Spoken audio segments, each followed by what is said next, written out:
Doha ada di belakang dan Solhi mengalihkan perhatian mereka agar tidak melihat Doha. Reporter ingin memotret Doha, tapi dihalangi oleh Solhi. Solhi berkata pada Doha kenapa lama sekali. Ia memakaikan Doha masker agar tidak ada yang melihatnya. Solhi berkata mereka datang mencarimu. Reporter itu masih mengira itu adalah Doha. Solhi berpura-pura menganggap Doha pacarnya dan bertanya kenapa lama sekali dan masuk ke lift. Doha bertanya, kau tahu siapa mereka? Solhi menjawab, mereka krediturmu. Doha bertanya, apa mereka berkata mereka adalah krediturnya? 아니요. Mereka mencari pria yang tinggal di unit 502. Jadi ia punya firasat buruk. Tiba-tiba dua reporter itu naik ke lantai tempat tinggal mereka. Doha buru-buru masuk, tapi ia kesulitan menekan sandi. Solhi langsung menarik Doha untuk masuk ke apartemennya. Reporter itu menahan pintu Solhi. Ia bertanya tentang orang yang tinggal di unit sebelah. Solhi menjawab tidak ada orang yang tinggal di sana. Ia berkata kau harus memeriksanya lagi. Dan ia langsung menutup pintunya. Solhi dan Doha sama-sama canggung. Solhi mengajak Doha untuk masuk. Tapi sebelumnya ia membereskan dulu ruangannya. Solhi mengupas apel. Doha berkata ia terlalu kenyang. Solhi berkata ia juga kenyang dan berkata tidak melakukan apapun akan canggung. Jadi ia mengupas apel ini. Doha meminta biar ia saja yang mengupas. Doha melihat surat dengan nama Moksohi. Ia berkata itu nama yang unik. 이름이 뭔데요? Ia berkata tidak perlu memberitahunya jika tidak mau. 김승주예요. Dan terdengar tidak berbohong. Solhi kaget mendengarnya. Karena Solhi mengetahui bahwa pria yang ada di depannya ini bernama Kim Doha. Ia meminta Doha menyebutkan lagi namanya. 김승주라고요. Dua reporter itu masih menunggu Doha di luar. Solhi mencari artikel tentang Kim Doha dan Kim Seungju. Sementara Doha menonton pertandingan bola. Solhi tidak menemukan hasil dari pencariannya itu. Shaon sibuk mencari di mana Doha tinggal. Ia tidak menemukannya dan ia menelepon Doha. Doha berkata ingin memeriksa keadaan di luar. Ada panggilan masuk ke ponsel Doha. Solhi melihat panggilan Shaon dan ada foto Doha dan Shaon. Ia teringat Doha berkata ia dan Shaon hanya rekan kerja. Solhi bertanya apa saat itu kemampuannya berhenti bekerja. Solhi bertanya pendapat Doha tentang Shaon. 뭘 어떻게 생각해요? Solhi berkata Shaon adalah tipe ideal banyak pria dan dia sangat cantik. 훌륭하죠. 가수로서. Solhi mendeteksi Doha berkata jujur. Solhi berkata bukan itu maksudnya. Ia bertanya bagaimana pendapat Doha tentang Shaon sebagai wanita. 그런 생각은 안 해봤는데. Dan Solhi mendeteksi Doha berkata jujur. Solhi merasa heran. Dua reporter mendengar ada yang datang.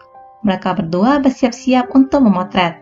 Ternyata bukan Doha yang ada di lift, melainkan kurir yang mengantarkan paket. Kurir itu bertanya kenapa mereka memotretnya dan meminta kamera itu. Reporter itu berkata mereka reporter dan jangan sentuh kameranya. Kurir itu berkata ia tidak peduli dan ingin foto itu dihapus. Reporter itu berkata ia akan menghapusnya. Kurir itu merampas kamera reporter dan kamera itu pun jatuh. Polisi datang untuk melerai reporter dan kurir yang sedang bertengkar. Reporter mengadu pada polisi dengan berkata kurir ini merusak kameranya. Sedangkan kurir berkata reporter itu yang lebih dulu memotretnya. Mereka berdua kembali bertengkar. Kang Min datang melerai mereka. Ia berkata jika kau memotretnya lebih dulu tanpa persetujuannya, itu perbuatan ilegal. Dan ia juga berkata kurir merusak kamera. Dan kau juga akan dituntut atas gangguan publik. Mari bicarakan ini di kantor polisi. Reporter tidak setuju karena ia sedang bekerja di sini. Kang Min meminta polisi itu untuk membawa mereka ke kantor polisi. Lift tidak muat, jadi Kang Min akan turun dengan tangga. Ia mengantar paket yang tidak jadi diantar kurir itu. Ia melihat nama di paket itu. Solhi keluar karena mendengar ada keributan di luar. Ia dan Kang Min sama-sama terkejut. Solhi bertanya apa yang Kang Min lakukan di sini. Doha melihat ada pria yang bicara dengan Solhi. Kang Min menjawab ia dipindahkan ke kantor polisi Yonso. Ia ada di sini karena menerima laporan dan ia bertanya kabar Solhi. 난 잘 지냈지. Kang Min melihat ada sepatu pria di sana dan bertanya apa Solhi sudah menikah. 아니? Kang Min memberi paket itu dan berkata ia sangat merindukan Solhi. Solhi hanya terdiam. Doha berkata mungkin dia salah paham karena melihat sepatuku dan berkata Solhi harus menjelaskan pada dia saat bertemu lagi. Ia pun keluar dari rumah Solhi. Dekchan memarahi Jae-chan karena Shaon pergi ke restoran milik Jae-chan. Bagaimana jika orang tahu ini iklan? Jae-chan menjawab ia tidak membayar Shaon. Ia memberikan informasi tentang tempat tinggal Do-ha di Yonso. Dekchan bertanya bagaimana kau tahu dia ada di Yonso. Jae-chan menjawab ia melihat riwayat lokasi navigasi Dekchan. Dekchan bertanya apakah memanfaatkan Do-ha untuk membuat kesepakatan dengannya. Jae-chan menjawab Do-ha berutang banyak dengan kita. Dan tidak bisakah ia mendapatkan bantuan dari Do-ha sebagai balasannya? Dekchan berkata Do-ha tidak berutang apapun dengan kita. Jae-chan menjawab tentang alibi Do-ha. Dekchan menyuruh Jae-chan untuk menutup mulutnya. Sohee mengatakan pada Cassandra, roh itu tidak membantuku saat bersama orang ini. Entah apa karena orang ini tidak berbohong atau bakat roh itu tidak ampuh pada orang ini.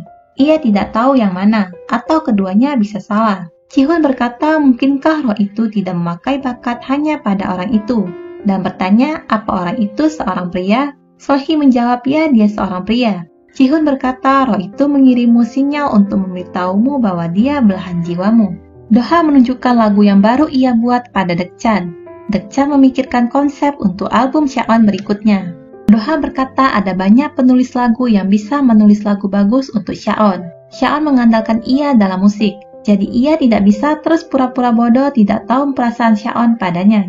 Ia akan bicara pada Shaon. Sohee bertemu dengan Do-ha dan Dekchan di parkiran. Ia tahu pria itu adalah CEO J Entertainment yang bekerja dengan Do-ha, tapi ia pura-pura tidak tahu. Dekchan bertanya pada Do-ha apa ini tetanggamu? Do-ha mengangguk. Dekchan berkata ia teman dekat Do-ha. Kau sudah banyak membantu Do-ha, jadi ia ingin mentraktir Sohee makan malam. Ia hampir menunjukkan kartu namanya. Sohee berkata, kurasa kau bekerja di industri hiburan. Dekchan menjawab tidak, ia seorang makelar. Sohee menunjukkan kartu namanya dan mengajak mereka untuk mampir. Ia berkata tidak tahu apa pekerjaan Do-ha. 음악해요. Dekchan langsung berkata dia belajar menjadi musisi. Dekchan kembali berbohong. Sohee bertanya jenis musik apa pada Do-ha. Dekchan menjawab musik klasik dan ia kembali berbohong. Sohee bertanya apa temanmu berkata jujur? Do-ha menjawab ia belajar musik klasik. Sohee bertanya lagi bagaimana dengan sekarang. Tapi Dekchan memotong pembicara mereka karena mereka harus pergi ke suatu tempat. Do-ha berjalan-jalan di lingkungan itu. Saat di pasar ada yang menepuk bahunya. Ia langsung teringat saat dulu ia ditinju di pasar dan dikatakan pembunuh. Ada yang membelanya dan berkata dia belum pasti pelakunya. Do-ha ingin pergi, tapi orang-orang itu kembali memukulinya dan orang yang membelanya itu malah mengatakan benar dialah pelakunya. Ia dipukuli habis-habisan di sana. Ternyata yang menepuk bahu dan memanggil Do-ha adalah pemilik toko roti. Ia berkata Do-ha menjatuhkan dompetnya. Ia minta maaf atas kejadian yang lalu dan memberikan donat pada Do-ha. Sohee sibuk mencari tempat makan yang sepi untuk Do-ha. Ia ingin mencari tahu kenapa bakatnya tidak bisa digunakan saat bersama Do-ha. Ia lupa tidak mempunyai nomor Do-ha. Ia bertemu Do-ha di luar kafe. Ia melihat Do-ha membawa donat dan sengaja ingin memakannya agar bisa mengajak Do-ha pergi makan dengannya. Ia bertanya apa Do-ha ada waktu luang hari ini. Do-ha menjawab ia tidak makan di luar. Sohee berkata itu tidak benar. Kau makan sup di luar beberapa hari yang lalu. Do-ha menjawab hari itu hanya ada beberapa pelanggan dan supnya enak. Sohee berkata jika ia menemukan restoran yang tenang dengan makanan yang enak, kau akan pertimbangkan lagi kan? Do-ha menjawab ia tidak akan pernah makan di luar lagi. Sohee berkata hari itu kau melepas maskermu. Kau juga ingin melepas maskermu kan? Ia mungkin akan menemukan restoran bagus lainnya dan akan memberitahu Do-ha jika kreditur datang. Sohee meminta nomor Do-ha. Sohee senang karena sudah mendapatkan nomor Do-ha. Pimpinan dari ibu Do-ha berterima kasih atas tiket Shaon yang ibunya dapatkan dari Do-ha. Anggota dewan bertanya bagaimana kau mendapatkannya. Ibu Do-ha menjawab ia mendapatkannya dari kenalannya yang bekerja di industri ini. Anggota dewan itu ingin mencalonkan ibu Do-ha menjadi gubernur tahun ini. Ibu Do-ha menjawab jika ia diberi kesempatan, ia akan melakukan yang terbaik. Anggota dewan bertanya, putramu apa masih di Jerman? Ibu Do-ha menjawab ya. Anggota dewan ingin memberi ibu Do-ha dukungan, tapi ia tidak bisa menyangkal ada orang-orang yang khawatir karena kasus bertahun-tahun yang lalu. Ibu Do-ha menjawab putranya tidak ada hubungannya dengan itu.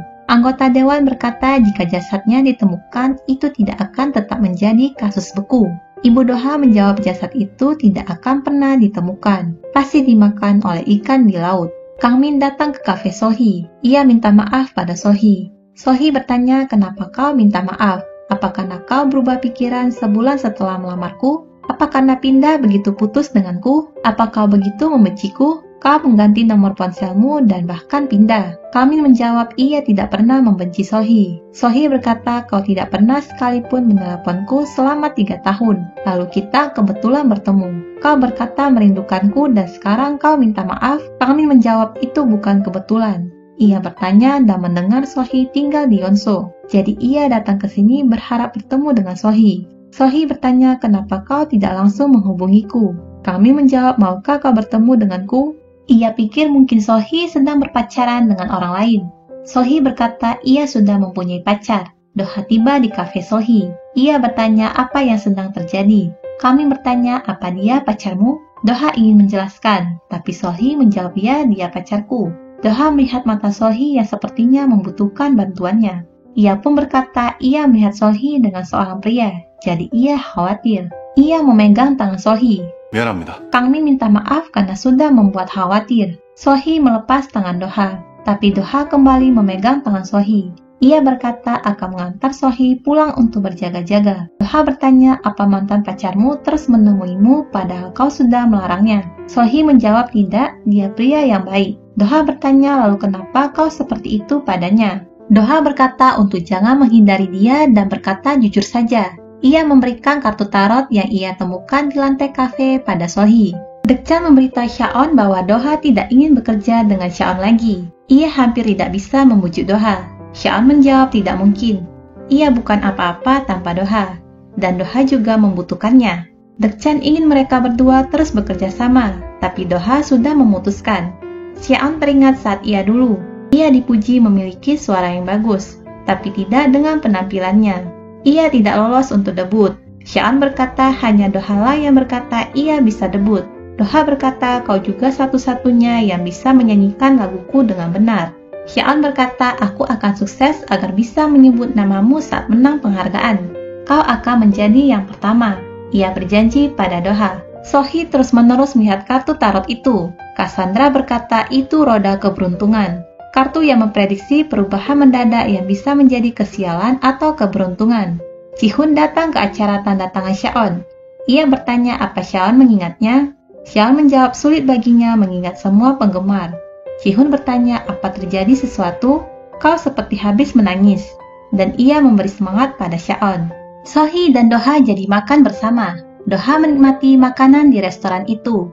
Sohee ingin mengetes Doha untuk berbohong. Ia berkata, kenapa kau tidak bilang aku cantik?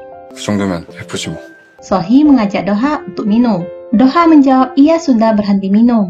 Saat di parkiran waktu itu pertama kalinya ia minum setelah sekian lama. Sohee bertanya kenapa Doha berhenti minum. Doha menjawab ada masa dalam hidupnya ia cukup untuk minum alkohol seumur hidupnya. Ia pikir ia tidak boleh minum lagi, jadi ia menggantinya dengan cola. Sohee ingin mendengar secara detail musik yang Doha buat, tapi terhenti karena ada panggilan di ponsel Doha.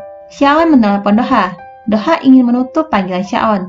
Shaon berkata jika Doha menutupnya, Doha akan kehilangan kesempatan mendengar suaranya terakhir kali. 무슨 소리야? Shaon berkata memikirkan ia tidak akan bisa menyanyikan lagu-lagu Doha lagi membuatnya merasa seperti orang yang tidak berguna. Ia berterima kasih pada Doha yang sudah bertahan dengan kepribadiannya yang buruk. Shaon menutup panggilannya.